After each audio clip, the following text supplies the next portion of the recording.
Well, hello there, and welcome to Live Hang number 17. This is your buddy Dave over MarsX3D, and well, we got a lot of neat stuff to look at tonight. And wow, look at you guys. We got Alan, we got Don, we got Dale in the house. Renee has showed up. Great to see you, Renee. And by golly, we're gonna, even if no one else shows up, we'll eat all the Twizzlers and just look at this stuff on our own. Been an interesting week. Busy, getting hammered with wonderful anomalies that people are sending me from all over, including Dale Rogers. And Alan has inundated me with his new technique for stripping back the layers that NASA puts on the images. And there's really some remarkable things to be revealed, and I'm hoping to dive into that and get that ready for, if not next week, certainly the week after. A lot of work to do. Meanwhile, there's so much going on in the anomaly world, well, with Percy and all the things that are being sent back. Really some pretty amazing things, and Alan has done a terrific job pulling the curtain back and demonstrating clearly to us just exactly what NASA, JPL, and Caltech are doing with these images. And you'll see for yourself when I begin to present those in next week or week after, as I show you an original image, and then I show you the unobfuscated image, which is amazing. My gosh, there are buildings and structures, piping, carvings. There's stuff everywhere, just literally everywhere. And so I can't wait to dive into that. But it was all I could do to get this one ready to go tonight. Well, with all the other things going on in my personal life, it was a little bit of a crunch. I'm not whining. I love it. I have nothing but fun. So I'll tell you what. Let's start off with something that a fellow named William Turner presented online in one of the stereo forums. I believe it was the National Stereographic Association. And look at this. This is really cool. This is a fractal program that he used to create this. And I think he did a beautiful job. Isn't that nice? He had done the galaxy and the nebula with, I believe, the seven sisters there in the middle, and felt it lacked something. So he stuck that meteor in there. And I think it was pretty cool. I think it was a good thing. Anyway, we have a lot of stuff to look at tonight. And so we'll wait a little bit for some of you folks to show up there. Let me catch up on the remarks real quick. Everybody greeting everybody. That's great. And just a reminder, two things tonight. Hit a thumbs up for me if you don't mind. If you do indeed like what you're seeing tonight, it does help me out. Helps with the algorithms, such as they are on Facebook and YouTube, rather. And gosh, I had a great interview with Jimmy, the Creek Jumper, interview together and getting it up. Another Marvin Moments. He's a really interesting guy, and there's a lot about his background that I didn't know and that maybe you don't know either. So I look forward to sharing that with you. Meanwhile, one of the old standbys, so to speak, in the anomaly field is Sarah Runcie. And Sarah has been making a few finds lately and doing a pretty good job. So we're going to start out with her tonight with this really interesting carved stone. that she started out with. Let's see. Is that the one? Yeah, let's go with that. And you can see it right there in the center of the image. Doesn't look like much from here, does it? And you know, it's probably only 15 feet away, if that, from the rover.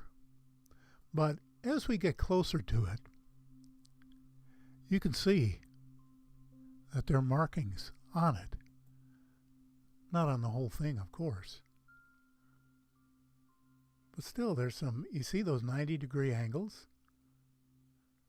And I'm waiting for someone to explain to me how nature, whether it's on Mars or on Earth, can erode a 90-degree angle. That's pretty clever. Let's move in a little tighter. And now you can see.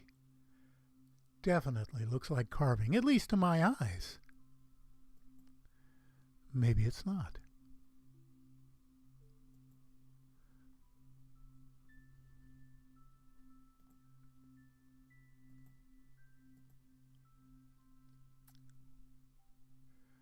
Anyway, really nice find by Sarah Runcie.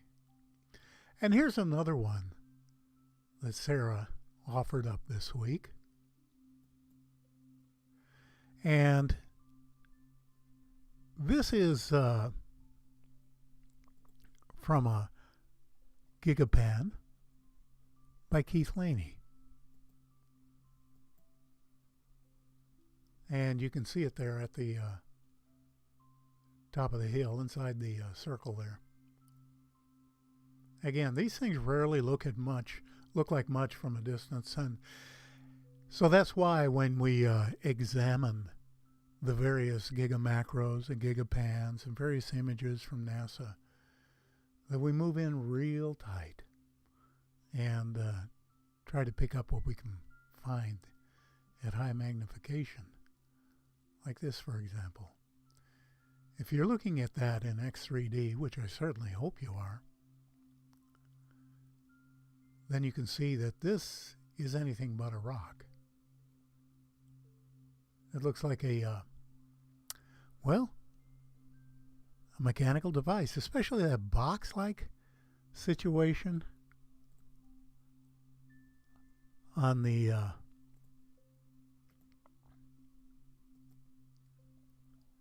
left-hand side, and then you've got those two parallel sides that are almost the same shape.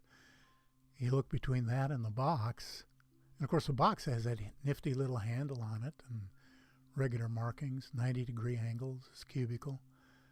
But you look between the box and those parallel sides, and it looks to be a cylinder coming across. A pretty cool find. That disc on the right, maybe that's part of it. I suppose it could be a rock, but who knows?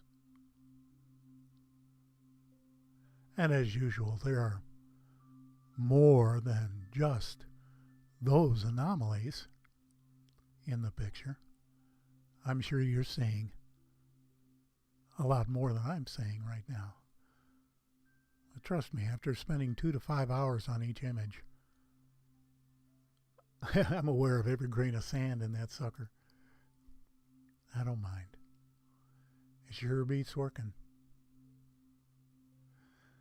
Okay, and then there's a young lady who has a Facebook site called Alien X-Files, UFOs, and stuff like that.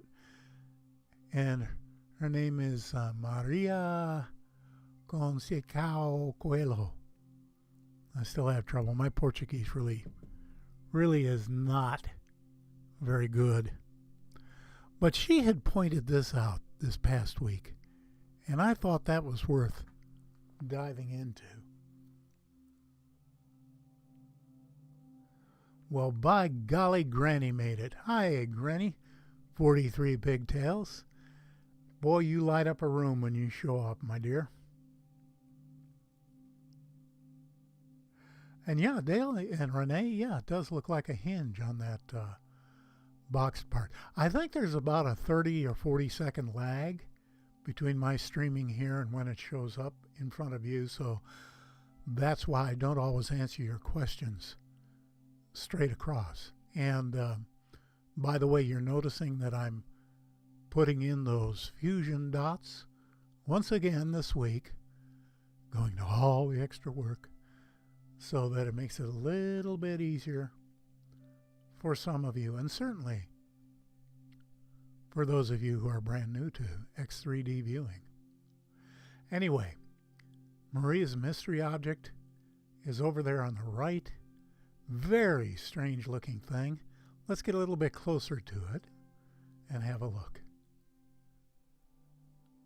Okay, anybody want to hazard a guess at what that might be?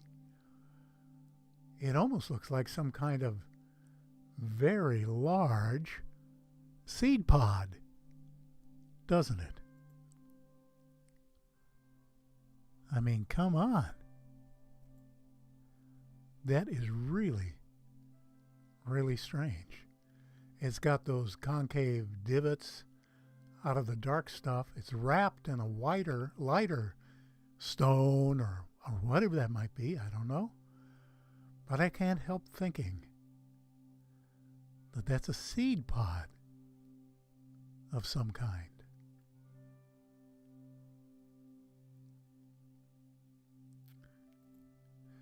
And by the way, it sure is nice to have all you proud weirdos in the audience tonight. You know who you are. And I am actually working up some pretty cool logo situations that we'll be putting on some merchandise available to those who want to get it. I'm not here to shill or to say anything. It is a way that we can support the channel. And but gosh, I'm so busy with the channel itself. It's kind of hard to find the extra time to do that too. But I'm working on it. Anyway, now we had Rami Bar Ilan, who is a marvelous anomalist. He's made some absolutely incredible finds. And, oh, look, Martin Wolfright showed up. Hi, man. Thanks for stopping in. You're late. Put a quarter in the can by the door, please, in the Twizzler account. Anyway, Rami posted some amazing things, an amazing thing from Curiosity 1100. And so I went back in my files and I dug out something I call a hex block from Curiosity 1100. There's a ton of stuff in Curiosity 1100, just a ton of stuff. And but this is something I found among some other things that I call a hex block. And you can see how nice and deep that stereo is that we typically get from the nav cams. And as we move in, you can see it's a hexagonal block, kind of worn away there on the left side that we can't see, and it's got those two perfectly parallel lines going around the center. So, was this a column at one time? Was it part of a building support? I just don't know. So I'm always interested in what you have to say about it. Some of you guys come up, and gals come up with some really amazing interpretations of what you're seeing. And that certainly helps me when it comes time to do the video itself tomorrow or the next day. I incorporate a lot of your ideas about what these things might be into the video. I don't always remember who made the comments, but so I can't credit you. But you know who you are, right? Okay, so moving on in Sol 1100, and we're into Rami's step pyramid. There are a lot of buildings and structures in Curiosity 1100. This is a mast cam image. And yeah, Don, I have to agree that that hex block really does look like a piece of a pillar. You know, I can accept that maybe something would erode as a hexagon, you know, like a piece of basalt pillar. They're six-sided. But what accounts for the two parallel lines? Because basalt is an igneous rock, as I understand it. It's molten lava that hardens into basalt. It crystallizes sometimes into that hexagonal form. But then you have that perfectly flat top. How did that come about?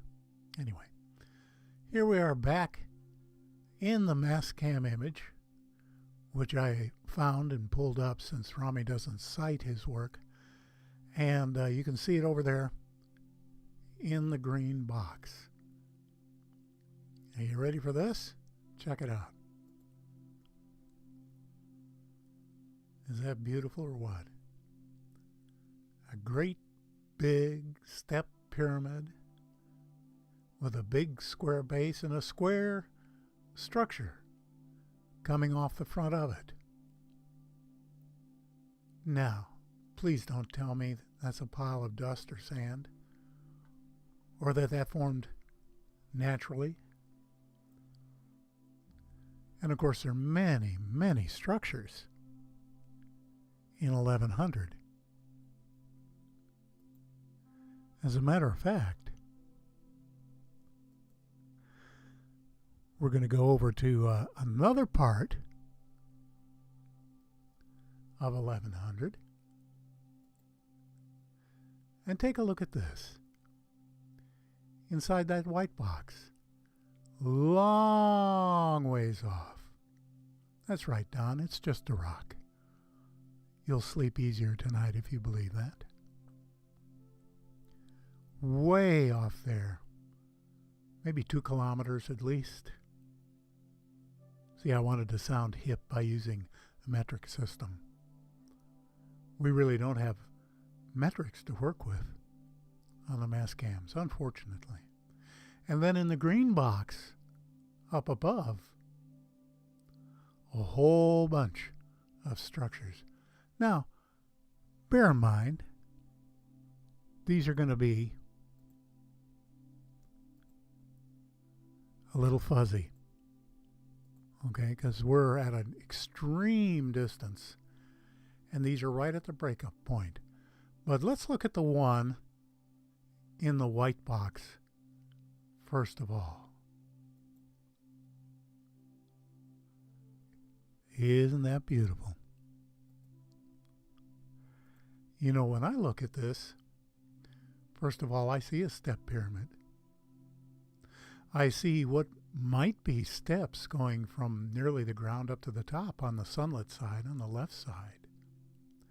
And then, do you notice how there seem to be pillars or a portico wrapped around that ground floor layer, that first layer? I think that's awesome myself. I mean, how can you argue with this? You show me wind. They can carve things not only at right angles, but on different layers, setting each back an equal distance. That's some pretty amazing wind, isn't it? Then, okay, let's slip back for just a moment. Okay, see the green box up there? We're going to zoom in on that.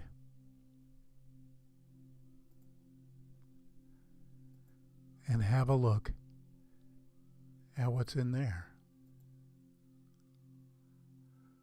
Let your eyes work on that for just a minute or two. and see what all you can pick out. Of course, there are many more structures in the background, but we're already at the breakup point. There's no sense in trying to zoom in any further.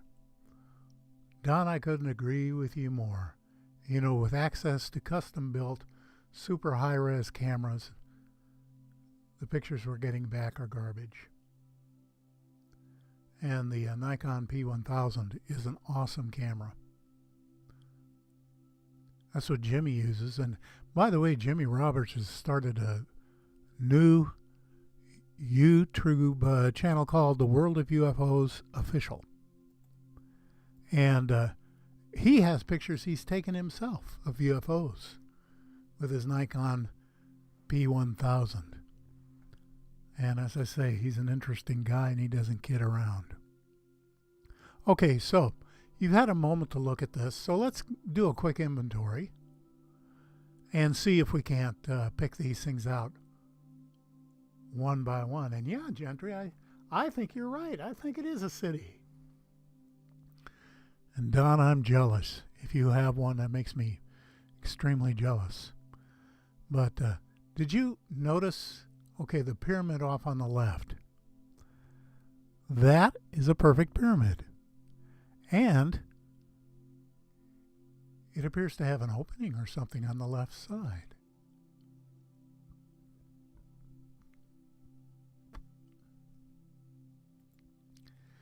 Then as we move over, there's another structure. Now, I don't know how big the screen is you're looking at this on, but when I look at it on my large screen, I can clearly see what almost looks like a castle. It's got little turrets on the top. It's definitely square. And then, hopefully you're looking at this on a larger screen than my little tiny screen I'm looking at it right now. But look at that. That is awesome. That is an entire building. Look at those dead square walls, openings. All those non-fractal angles. And buttresses as well. No kidding.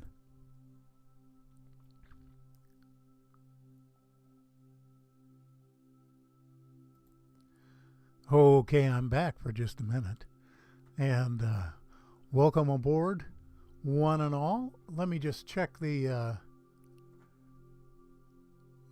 numbers, make sure everything's running okay here.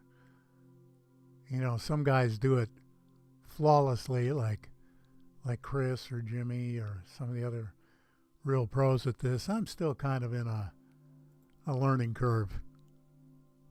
But by golly, you're learning with me, so it's okay. Anyway, you know, my buddy Laszlo Shabalix is very consistent. He finds things and he posts things every week. And he loves to find little tiny things that are blurry. But he still finds some really amazing stuff. And I've been dying to interview him. But he says, I'm sorry, I don't speak English. I only speak Hungarian. Well, my Hungarian is about as good as his English, so unfortunately that interview probably won't happen in the foreseeable future, but he's another real interesting guy. As a matter of fact, there's one thing I've noticed over the years as they go by, that the top researchers, the people who are out there doing it on a daily basis and are actually serious about it, are very interesting people.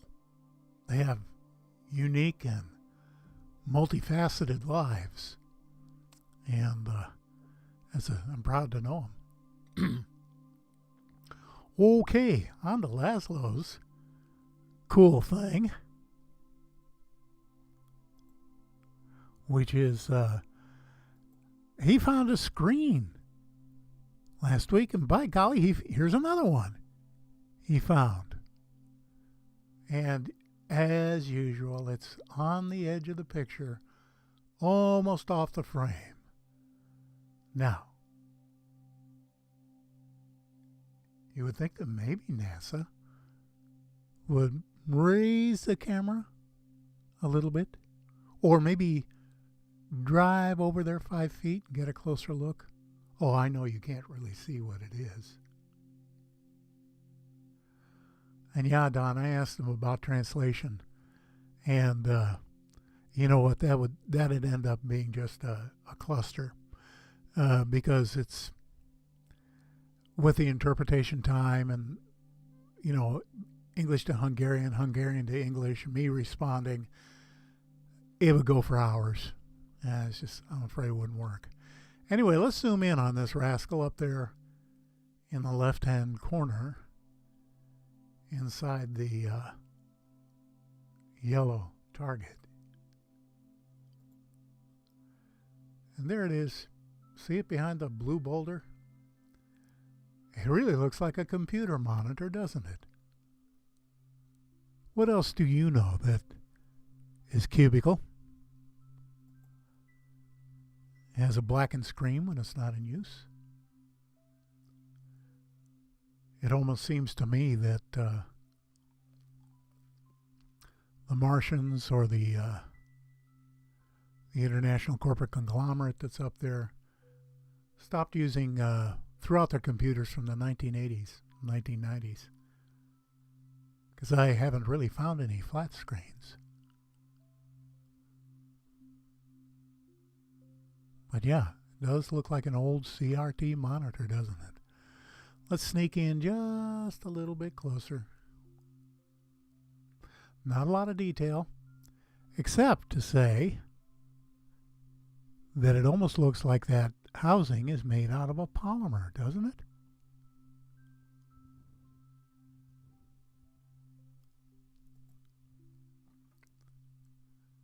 Bizarre. Really bizarre. And if you've been at the live hangs, or watched the videos from the last 3 weeks or so, you know that I've been presenting different types of screens that have been found. We have a couple, well, now this will make 4. So probably by when I do the best of at the end of the year, I'll do a little section on black screens. Anyway, I'm back for a little bit here. And because I know, trust me, I know how you miss me and how you long to view my cherubic face and maybe even go to sleep with that image burned into your eyeballs. Or maybe not. Who knows? But I'd like to open it up for questions. Anybody have any questions about anything? Really, I'd love to answer a couple and see if you can stump the band.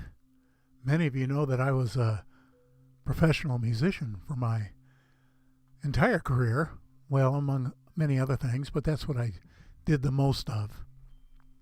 And, you know, we go and play gigs, and people always try to stump the band. And, of course, when we didn't know a tune, we'd just make it up.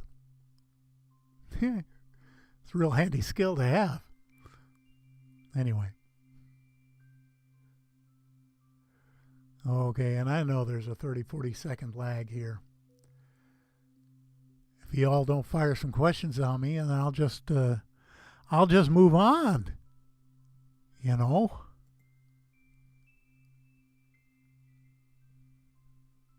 Yeah. Let me see. I'm going to pull up something here. Oh, come on, guys. You don't have any questions? Okay.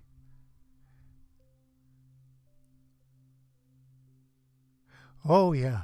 Well, you know, Granny, we spend the summers up in Maine, up in the North Woods at the Sunrise Command. And next year, we get to leave a little early and stay really late because my wife is going to take a sabbatical from the university, and so we don't have to rush back for classes. And that's really nice. We love it up there. In fact, we're probably going to retire up there. It's so beautiful. And yes, we had to move everything back, the studio and all kinds of stuff. Like when you're going to go stay somewhere 3 months, you need all kinds of paraphernalia with you. So anyway, Don is saying, yeah, the process of removing layers of obfuscation. And this is not being used. I haven't introduced this yet. This is a process that Alan Walker at Mars, the second Genesis, developed just a couple of weeks ago. And it's really amazing. Now, if it's legitimate, and please don't take offense, Alan, by me saying that, I think it is legitimate. But there may be somebody who has more than Alan's 40 years of experience in Photoshop who will debunk it and say, no, you did this and you did that and you're getting a false image or something like that. We have to be aware that that possibility is on the radar. But I'm committing to it enough to do some very serious anomaly hunting in the 2 gigabyte files he's been sending me. And my gosh, there's stuff in there. And so I'll be announcing that maybe next week, maybe a week after. Depends on how busy things get. I've got a couple operations coming up, one at the end of the month and one a little later on in October. Nothing serious, no biggie, just old people stuff. Let me read these comments here. Yeah, Gentry, you're right. Many people believe that the survivors live below the surface. And yeah, you can't believe the government. Now, we do have probes on Mars. We do know that the temperature ostensibly gets down to 100 below or more. It gets very, very cold. But we also know on the equator that it gets up over 90 degrees in the summer. That's pretty warm. I mean, that's definitely shirt sleeve weather. But here's what we do know. If you want to have your eyes opened, do a search on YouTube or just Google Deep Underground Military Bases. The acronym is DUMB, D-U-M-B, Deep Underground Military Bases. We have, for the last 40 plus years, had the technology to build entire cities, a cubic mile, even more, in volume, thousands of feet below the ground, into the mantle, in solid bedrock. We have machinery that bores it out and leaves a glass smooth surface behind it. Lasers and nuclear, that type of thing. We've had that technology forever. So, if there are Martians up there, surely they'd be master masons as they were. We see that in the stonework, in the scale of the stonework. So, they did almost certainly go underground with their technology, which is where you would survive the radiation in the atmosphere and that absolutely devastated planetary surface. Let me catch up on some of your comments here. That's why I have to look away to see it. And thank you, Don, for being a fan for both mine and Alan's channel. Keep an eye on Alan. He's doing things, okay? And Rusty! You know that Rusty never sleeps? Glad to have you aboard, my friend. Hope you're feeling well tonight. I know many of you out there are facing physical challenges that you don't share with the general public, and we won't talk about that. Everybody has their load to bear. And so my best wishes to each and every one of you who have so-called bed of affliction, dealing with issues. and know that there's healing available to you for the asking if you get in the right frame of mind.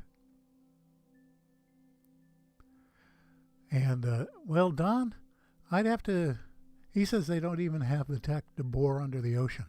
Well, based on the research I've done, you're frankly wrong. We've had that technology for quite some time. Now, you may be privy to some sources that I don't have access to. I did work for the government for a number of years, and trust me, they can do it. They can do it. It says, look at the underground tunnels here on Earth. At some point, beings had to live underground. Makes sense to me, from Granny, 43 Pigtail. And yeah, isn't it interesting that the Native Americans all speak of having lived underground, that the ant people escorted them to the surface once the various catastrophes, the flood and such, and the earthquakes had ceased? And there are many wonderful legends and stories and anecdotes about miners and other explorers finding abandoned tunnels deep under the earth, following them for miles and finding abandoned cities and machinery and this graveyard, sarcophagi, that type of thing. Gentry asks, I wonder what they eat or where they grow their food. Well, we know that hydroponics are a big deal. That I don't know if you have hydroponic produce available to you where you live, but where I live, especially when I lived in Iowa before I moved out to the People's Republic of Mass, there was a lot of hydroponic produce, and it was absolutely gorgeous. I mean, everything, the tomatoes, the broccoli, the cauliflower, the lettuce, it was textbook beautiful, all made naturally, delicious. So if we can figure that out, I imagine they can figure it out too. It's not that hard. And let's see. That's interesting, Rusty. He says he's seen what would look like animal hides stretched out in the sun to dry. That may well be. I don't know for sure. I've seen some things that could suggest that. But I don't know. I think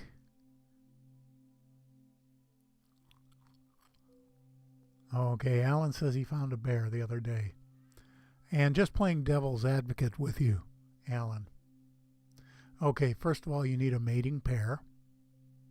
You need an ecosystem that will support bears, nuts, fruits, berries, small animals, that type of thing. It seems a little unlikely to me. Now, I'm happy to look at any images you might have. But I tend to, me personally, now I'm not saying anybody else needs to do this, but I kind of stay away from stuff like that because I want to work with hard data. I want to work with, non-fractals, stuff that you can't push aside. And speaking of stuff you can't push aside, here is something. This is wicked cool. This is a fella, George J. Haas, found this in an MRO image. And that's pi. Okay, now this is taken from orbit, bear in mind. This is a massive hill. And he did a little bit of a blue wash over that symbol. That's a symbol for pi. If you don't know the symbol for pi, here's a pie with pi on it. You can see it's very, very similar. And of course we do know that pi is a mathematical constant, an unending number, and that that would be known to anybody anywhere. But why would they have the same symbol? Unless that was carved there by a race who later emigrated to Earth during the cataclysm. Now, there's a little controversy, not big controversy about this image. Some people said that that's the Hebrew letter Chai, C-H-A-I, Chai. You kind of need to spit on your tie when you say it. And the problem I have with that is that you don't have that little squiggle off to the left there. When whoever did this, if it's not natural, apparently took a great deal of trouble to make sure that this was accurate.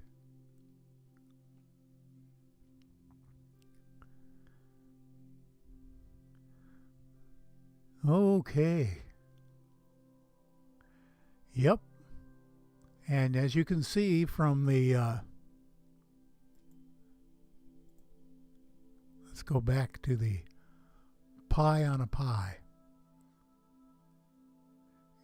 You can see for yourself the pie are not square, pie are round. Ba-doom-chick. Now, there's a young man on our Facebook site, MarsX3D, The Evidence. If you haven't been there, come on over. Join the conversation. There's a lot of good stuff going on over there. Young man of Andrew Lane is up and coming over there. He has been finding some pretty good anomalies lately. But here's one from Percy, Sol 170. And this is from a Gigapan by Neville Thompson. And you can see it way off there on the right. And Renee is asking, do you think there have been astronauts on Mars and died?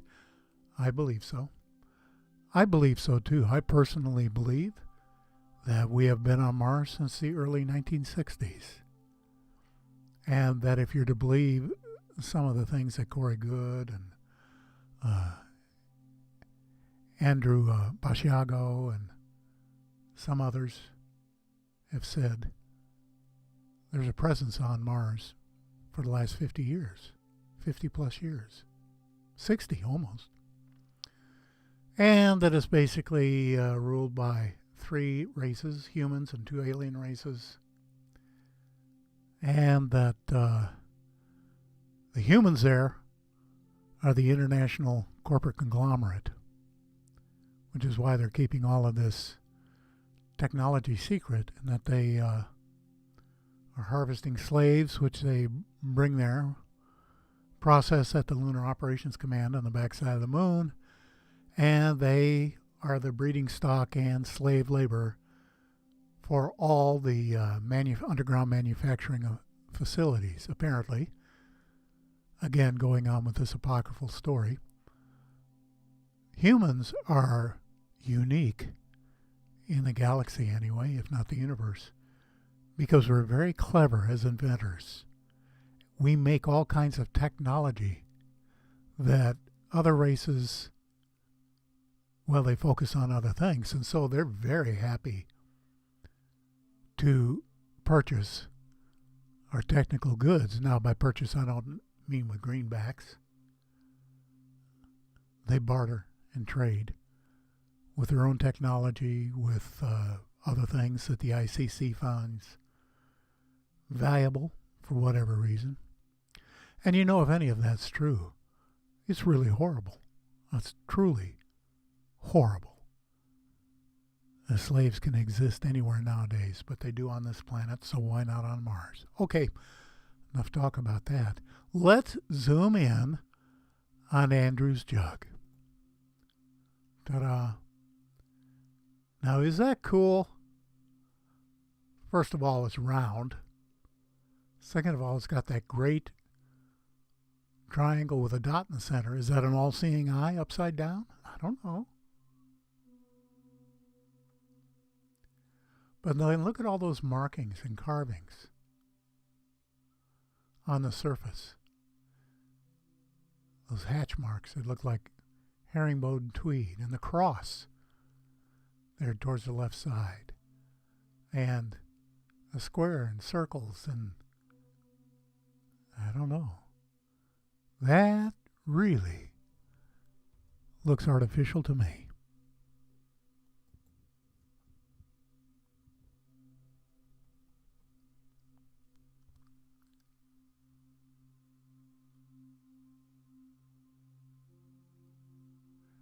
And Renee says he's all for science, and now we go again with a lot of measurement techniques and survival skills.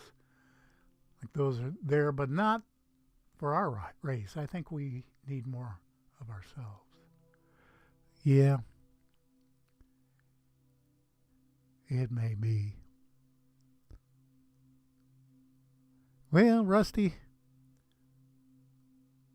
yeah, it may be ballast, or Alan says it could be a sculpture.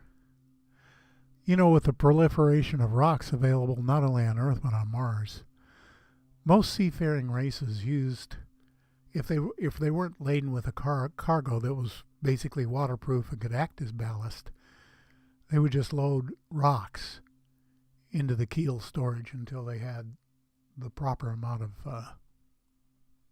ballast going on there. Okay. And you'll begin to see that I'm offering more and more of these finds by Rami Bar-Ilan. Mostly because he is a world-class anomalist. He was doing this before I got into it. I started right at the very beginning of 2014, and I got into it to debunk it. You probably all know the story, so I won't go into it. But Rami and I were real good friends for a long time, and he sent me a book he wrote, and then one day he disappeared, and I've never found out why. And I miss him. But his anomalies are still coming down the pike, and boy, he's good at it. I just wish he'd cite his work so we could click and go see the original and see what kind of processing he's done on it. Now that my processing skills have improved considerably, they're not anywhere near Alan's, but they've improved considerably, and I can see what he's done with the images, and so I basically trust what Rami does with his processing. Well, look who's here. Our recovering weirdo there, Chris Maroney. Hey, Chris, very nice to see you. Thanks for your kind words. So glad, man, that you're feeling better, because that ain't no fun. You know, the Rona is a bad deal. Everyone that's had it, whew, they say it's nothing to sneer at. I've been lucky so far. I haven't had it. My wife hasn't had it. We take all the precautions. She's vaccinated. Me, I don't believe in that stuff. Tell you a quick story. One time I went over to India. This was 40 years ago when I was studying Siddha Yoga. I was practicing what's called Kashmir Shaivism, which I practiced for 13 years. I was quite the little monk in training. But I went over to India to be part of a ceremony where they were instilling new leaders of the Siddha order, because the leader, Baba Muktananda, was fixing to take Mahasamadhi, where he consciously leaves his body for the last time. And at that time, in fact, all my life, I had a terrible phobia about hypodermic needles. I don't have it anymore. I finally lost it. But at that time, it was a choice of I had to get gamma globulin and I don't know, it was about a half dozen different serious diseases. They're saying, you're going to the subcontinent, man. You got to have this stuff. And I said, no, I'm not. Not because I had any moral objections to it, but because I just didn't like needles. So I went over there without any vaccinations of any kind. And guess what? Of the 400 or 500 Westerners who went over there, I was the only one who didn't get sick. Yes, that's right. I have other reasons for not taking vaccinations now, and I won't go into that. You don't need to know that stuff. Lungs are getting better, huh, Chris? Whew. I'll tell you what, that's scary stuff, and I know people check out with double pneumonia, and I understand that's what you had. So I'm awful glad you're a strong young buck, and that your inner stud resisted the temptation to check out way too early. I'm glad you're okay, man. But you got a loving family that takes care of you and looks out for you. And you got a whole bunch of reasons to live, man. You're a very important voice in the community, and you have a lot of stuff to share. Still, I love your style of presentation, Chris. It's entirely unique.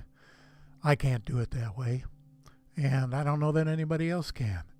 But the way you do it is very cool, and it gives people a sense of being like in a right now share of information and getting the covers pulled back, that type of thing. So good for you. So anyway, we're going to go to this very last image that we have. This is from Rami. And you betcha, Chris. Love you, brother. Look at this. Uh-oh. Uh-oh, Dave didn't put the soundtrack in there. Hopefully I put in the microphone. Oh, let's turn on the sound again. I'm learning a new way of doing this stuff. But anyway, look at that. That's an amazing find. And if you look on the left side, you'll see a little tiny red arrow pointing to this, what appears to be a metallic bowl with a base. And what gets me, if your monitor is big enough to see it, right at the very top of the lip, there's a little piece coming off of there. And that's in there. That's not an artifact of processing or of the picture taking process. It is really there. So I don't know what to make of that. I don't know what that is.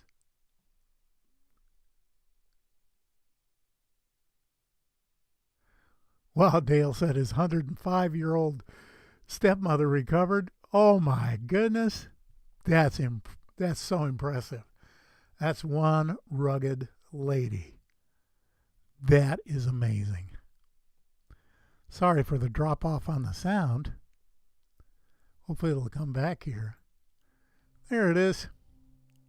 And we're back, and we're on the back side of the hour now, or getting to it anyway. And what we normally do is we open it up for questions, comments, criticisms, trolls,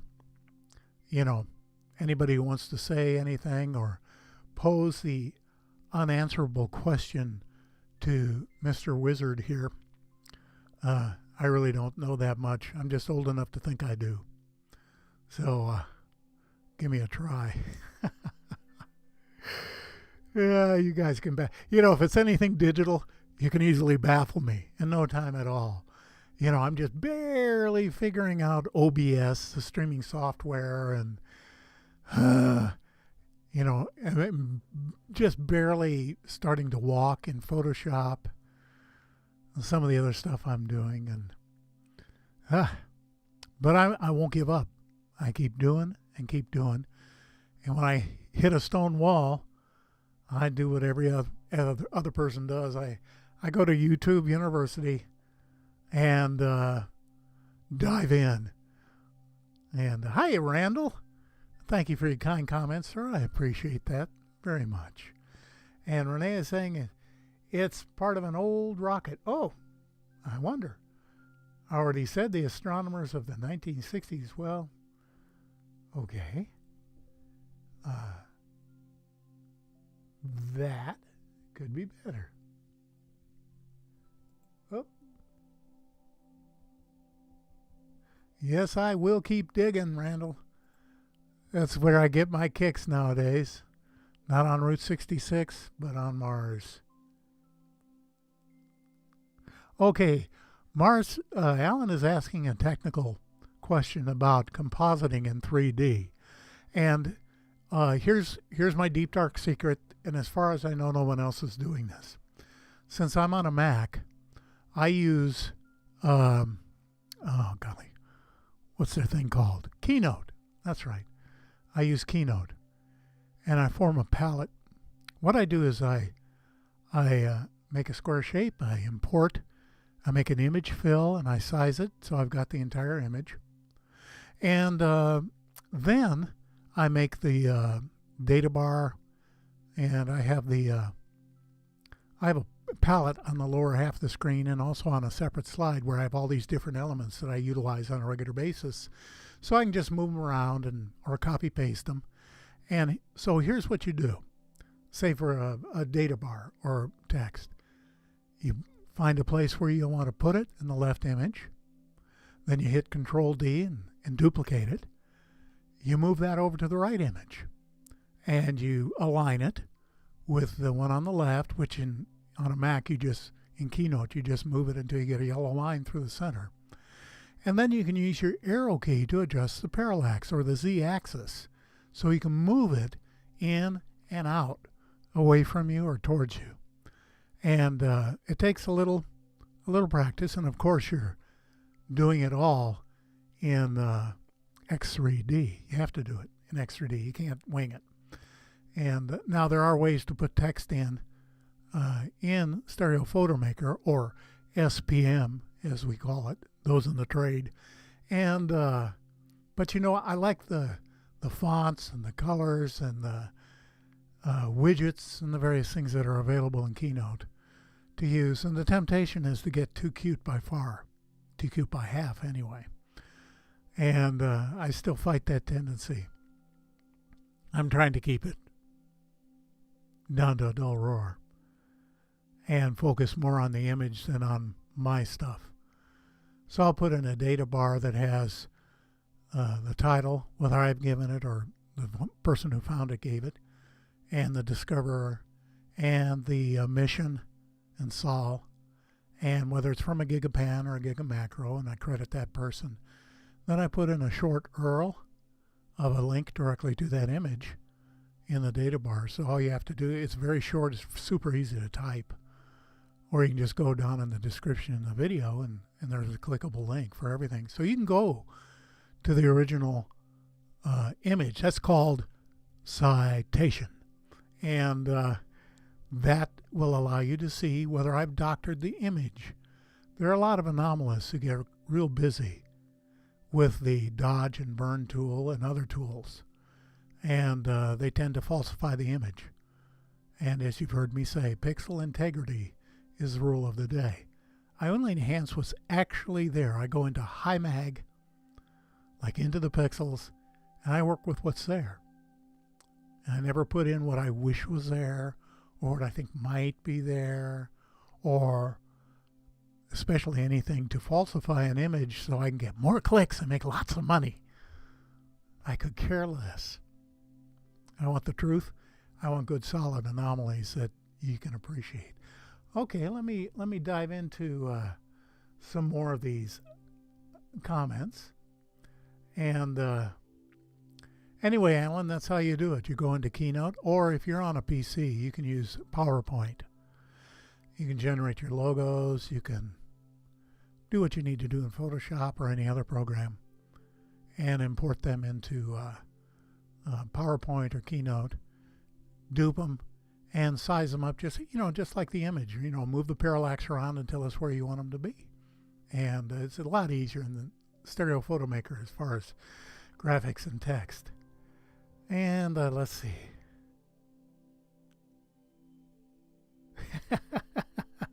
Granny says we watched all the old Star Treks and now we watch you.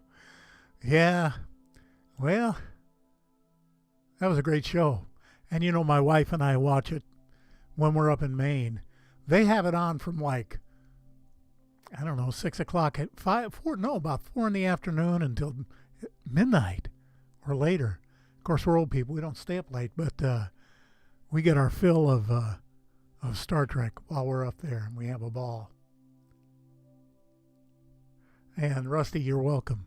The pixel integrity, you know, most anomalists adhere to that. They may not call it the same thing, but most anomalists are truthful people and are only interested in bringing you evidence. There are a few out there, I can name names and I will not, who are more interested in making you see what they wish was there, or making clickbait. And again, I've been really tempted to put advertising on the channel, but you know, if you're looking at something in X3D and all of a sudden an ad pops up in your face, that's very disjointing. I can't stand it. I don't want that to happen. So I got to find other ways to make that work, and I'm working on it. We'll have some things. Oh yeah, Renee, thank you for the reminder. If you don't mind hitting a thumbs up, not only on the live hangs, but on the videos as well. YouTube is still working overtime. I don't know what they're doing to Chris, but I know that they're doing it with Jimmy and with myself. We can't be found in the searches. And whereas I used to, well, let me put it this way. I should have over 5,000 subscribers by now, and I've been sitting at 2,000 for the last year. And that ain't natural. So anyway. Okay, so let's take a quick cycle, and I'm not going to show you all the context views. I'm going to just show you the good old good ones. And yeah, Granny, 3D, that's where it's at for me. Always will be. So, here's William Turner's fractal that he did on a galaxy and on the Pleiades. And he thought it felt empty. So he stuck that meteor in there. And said, okay, that's gonna make it look better.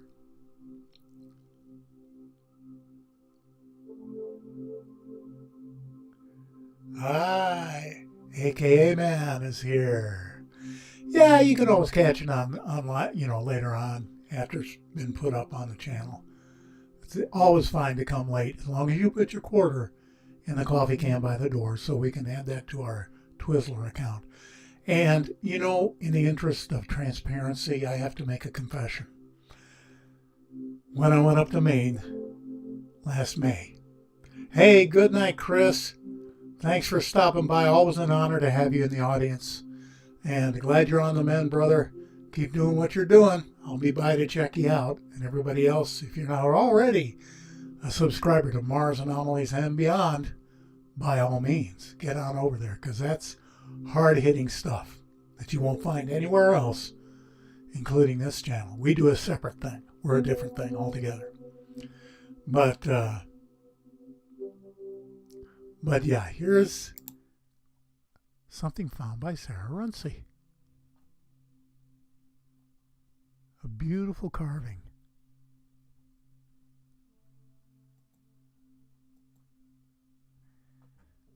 And as I was saying earlier, someone name an erosion process for me that carves 90-degree corners. It's pretty neat.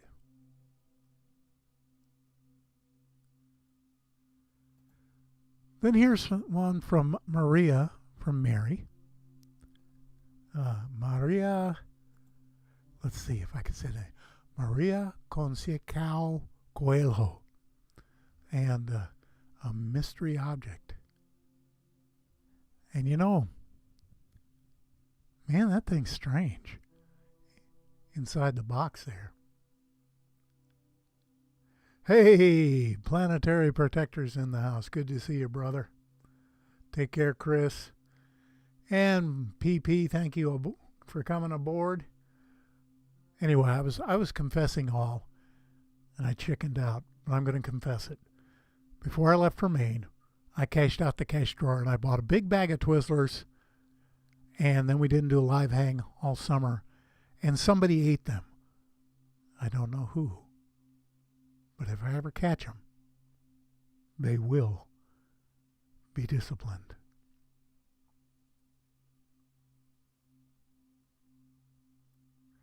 Anyway, look at this. Is that bizarre? What in the dickens is that? I mentioned earlier that it looks like a seed pod, doesn't it? To my eyes, anyway. Is it the larval form of insectoid, intelligent insectoid? Or is it just a geological formation? An amazingly strange one, though. And then we had a look at this hex block. We dove into Curiosity 1100. And there's a beautiful hexagonal block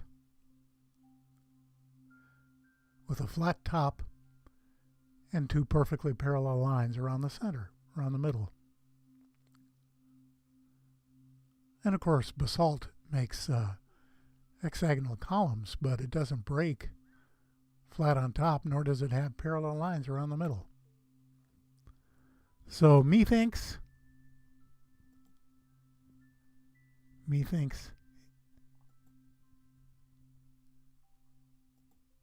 it ain't natural. And then we jumped over, and this is also a cactus? Well, Rusty, I could be. I didn't see any spines on it, but we're still in 1100. There's a lot of stuff in 1100.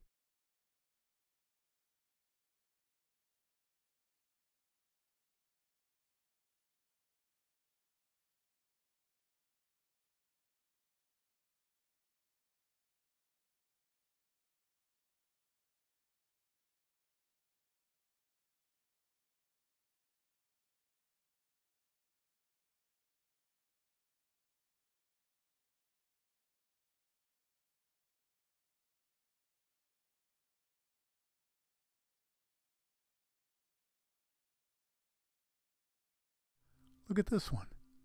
Very far away, right at the breakup point. Seems to have a staircase going up the left side.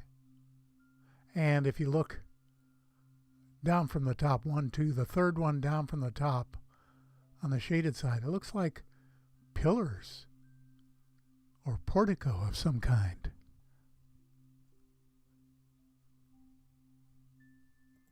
That's just bizarre.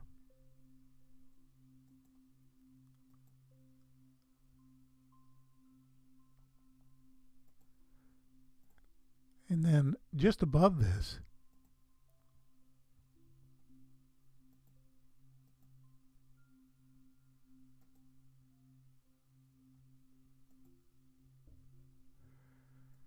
is an entire cityscape.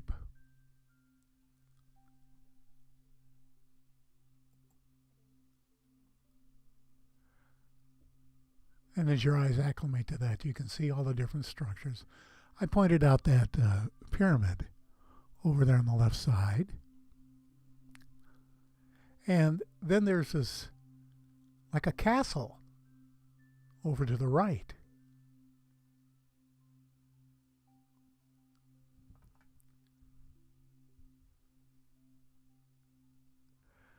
Yeah, and I agree, the pyramid is awesome.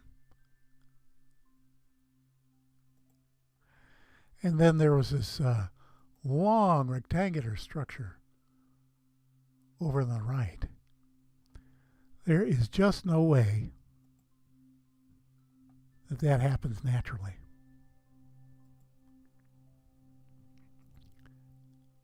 And then we had our friend Laszlo, and he found another 1980s computer monitor just sitting there in Curiosity 1400.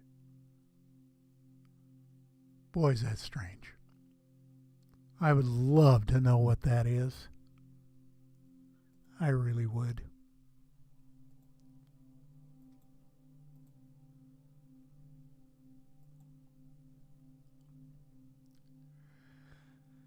Then we're going to jump over to an MRO, Mars Reconnaissance Orbiter, image.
That Andrew Lane found.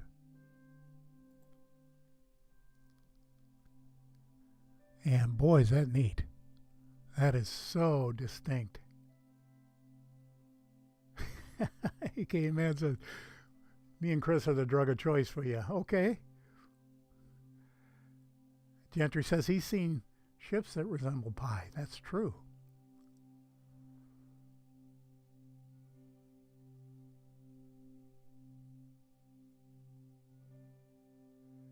Oh, that looks like your old widescreen, huh, Renee? Laszlo's screen.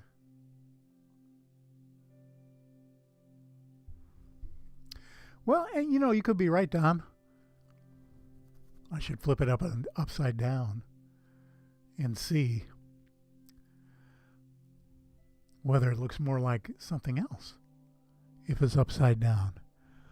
And we're going to close out the recap with this great find by Rami Bar-Ilan. Big metallic bowl on the left-hand side. There it is, a little teeny red arrow pointing at it on the right edge of the picture. And on the right side, what seems to be a metallic bowl. And it's got that little tiny piece coming off the very top of it. Wish I knew what that was all about. And this is why I'm not real worried about anybody giving me too much of a challenge with the X3D, because doing a picture like this is intensely technical.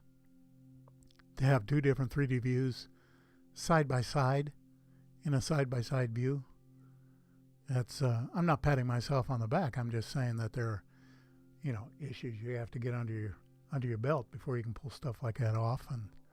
And there's certainly people who can do it, but who choose not to.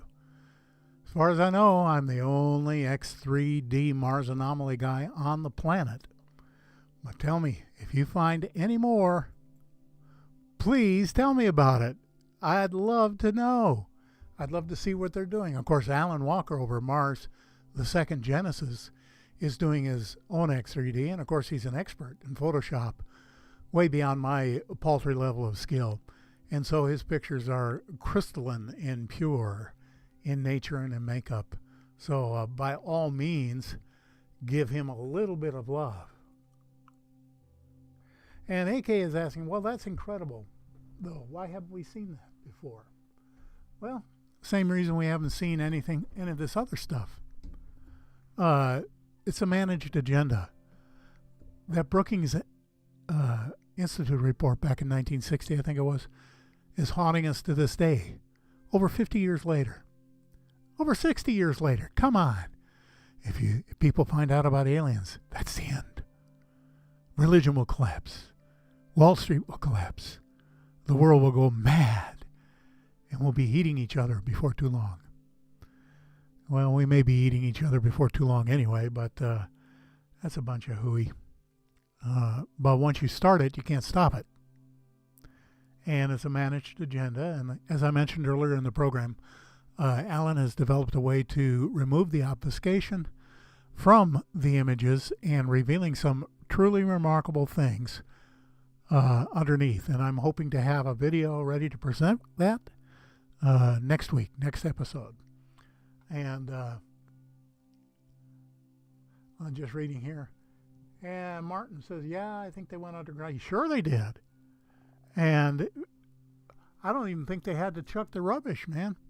Martin, I think they just left things where they were lying.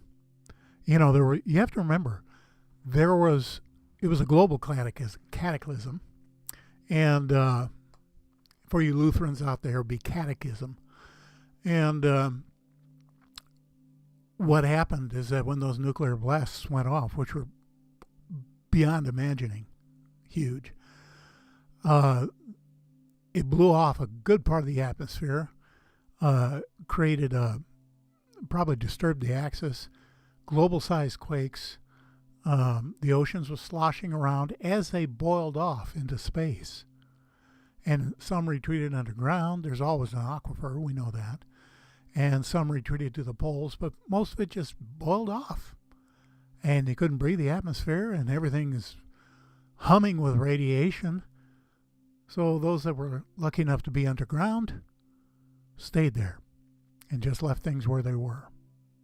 And this stuff is, those are drifting dunes. There's stuff being covered and uncovered all the time. And we could set a camera right there in Jezreel Crater, probably, like that last bowl you saw from Rami, and never move it. Leave it there for years. And the sand dunes would come and go, and we'd see different things all the time being uncovered and then reburied. So once you, I like what Donna say, can't put the toothpaste back in the tube. We all need to squeeze harder.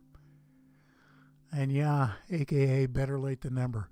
Never. That's why I do what I do. Chris does what he does, and Alan and Jimmy and Rami and the die-hard crazies who this is their life's passion. This is what they do with their lives. We need crazy people to do that. Renee's hanging out, huh? Great you stopped by, man. And very nice to see you. Love all those emojis there. All those stars, all that good stuff. And I'll tell